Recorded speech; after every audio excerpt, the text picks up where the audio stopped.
e improvvisamente diventa presentatore, perché vuol dire? Perché fare il comico in televisione non si può più, io lo dico molto sinceramente, non è un problema di Berlusconi o non di Berlusconi, non si può più, perché una volta tu prendevi in giro una persona, abbozzava, cioè accettava la battuta, chiunque, no? Cioè gli dicevi una cosa, c'è molta difficoltà a lavorare, io lo dico perché mi hanno chiamato 2 feste dell'unità, ma per friggere, quindi fate loro. Le prestazioni sessuali, no? Ti promettono largo penis, il pene più grosso così. Allora questa ditta qua ha un prodotto rivoluzionario, fare così, non ti allunga il pene, però accorcia tutti quelli degli altri, deciso sulle piste dello sci.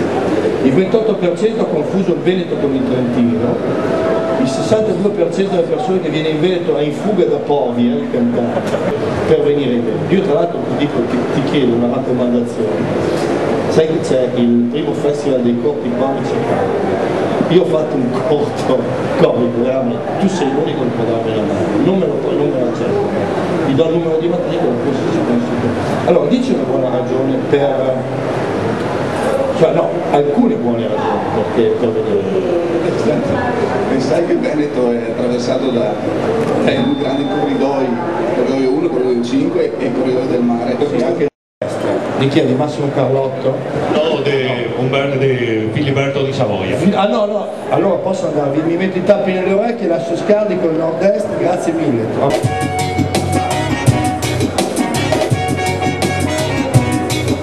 L'amore universale, il mondo una tribù, ormai se solo chiave che di moda non va più. Se fossi voi mi iscriverei al club di miliardari, se non sarete tali saranno cazzi amari, tirati ingomatati, apatici, asciutti, il trend dei giochi erotici, soccorsi va per tutti, amore lungo i posti, da prego e scarsea, conto i tocchi grossi, tutto il resto se monea, solo l'uomo della foresta, trachiama tutto. Un pezzo un po' più famoso perché il Veneto ha spopolato, si chiama Pink Floyd ed è dedicato a un famoso concerto tenutosi a Venezia nell'80.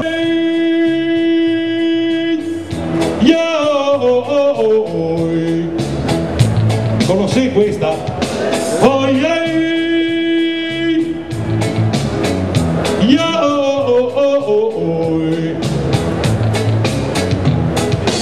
Oj, andiamo a vedere i Pink Floyd, oj, andiamo a vedere i Pink Floyd, oj, andiamo a vedere i Pink Floyd, oj, andiamo a vedere i Pink Floyd. Pimp, in barca coi fioi, invita al concerto di Pink Floyd. C'è la scusa centro qua, scusate, permesso?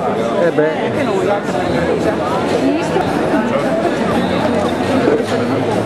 Sì, ma lo faccio io. Sì, fai te, intanto sto riprendendo. Verso metà marzo edito da Mondadori che parla proprio di queste dinamiche, non parla di politica, non parla di federalismo, non parla di devolution, non parla di agricoltori, di cibo, di consumo responsabile, di sprechi, dell'etica attorno al cibo, del fatto che noi spesso consumatori ci lamentiamo della non qualità che troviamo, ma mai ci preoccupiamo di fare in modo che la qualità arrivi, ad esempio comprando i prodotti, ma soprattutto il prodotto agricolo venduto. McDonald's compra dai nostri agricoltori, quindi dai consorzi di tutela, circa 1000 tonnellate di prodotto agricolo il mese per un controvalore di 4 milioni di euro. Questo panino andrà, visti i successi, anche in giro per il mondo, per cui potremmo parlare ancora di McItaly e di promozione di prodotti. Dell'agricoltura italiana è di circa 60 miliardi, vuol dire che quasi l'8% di questo fatturato viene da sempre dal turismo. C'è qualche prodotto che poi all'interno del patrimonio dichiarati Made in Italy nel mondo, poi solo uno effettivamente Made in Italy. Questo per noi significa un danno di oltre 200 miliardi di euro.